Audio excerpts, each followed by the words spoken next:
Saya Jenderal TNI Anumerta Ahmad Yani. Selain Jenderal Nasution, sayalah orang yang paling diincar PKI. Karena saya tegas menolak dibentuknya Angkatan Kelima. Saat malam penculikan itu, saya dibangunkan oleh anak laki-laki saya dan memberitahu saya bahwa di luar rumah sudah ada banyak sekali tentara. Setelah saya bertemu dengan mereka, saya diminta untuk menghadap ke istana. Dan ketika saya berbalik badan untuk mengganti pakaian, alamak, mereka langsung menembaki tubuh saya dari arah belakang. Biarlah saya berkorban untuk negara ini, sekarang giliran kalian. Dan jangan membiarkan paham komunis berkembang kembali di negara kita ini. Saya Maijen TNI Anumerta DI Panjaitan. Saya menjadi target operasi G30 SPKI karena keberhasilan saya dalam menggagalkan penyelundupan senjata dari RRC untuk PKI guna mempersenjatai buruh dan tani. Pada malam penculikan itu, saya gugur ketika saya sedang memanjatkan doa. Pasukan laknat itu menembaki tubuh saya beberapa kali, dan tubuh saya dibawanya ke lubang buaya untuk dimasukkan ke sumur maut itu. Tapi saya rela berkorban untuk negara dan membela ideologi Pancasila.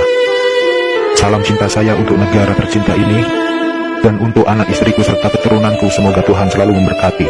Saya Kapten Anumerta Pierre Andries Dendea. Saat operasi Dwi Kora, saya mendapat tugas sebagai intel.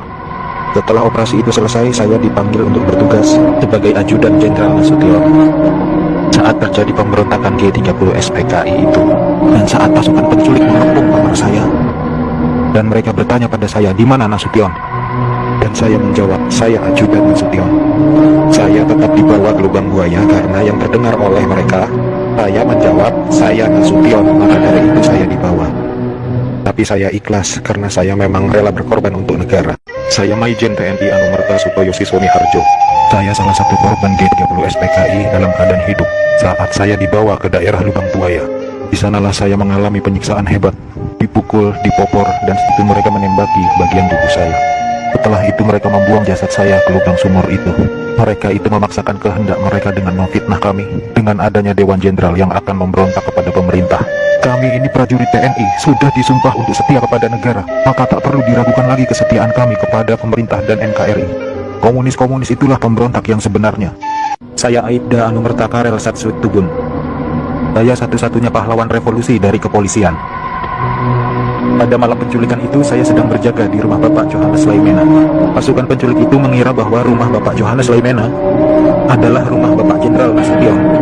Dan saat itu saya sedang bertugas jaga di rumah Bapak Johannes Laimena. Dengan brutalnya para pasukan itu langsung merangsek masuk ke rumah Bapak Johannes. Saya yang mendengar keributan itu segera mengambil senjata saya, dan pasukan penculik itu tanpa ampun langsung menembaki tubuh saya. Harapan saya agar generasi penerus bangsa tetap memegang teguh ideologi Pancasila demi NKRI.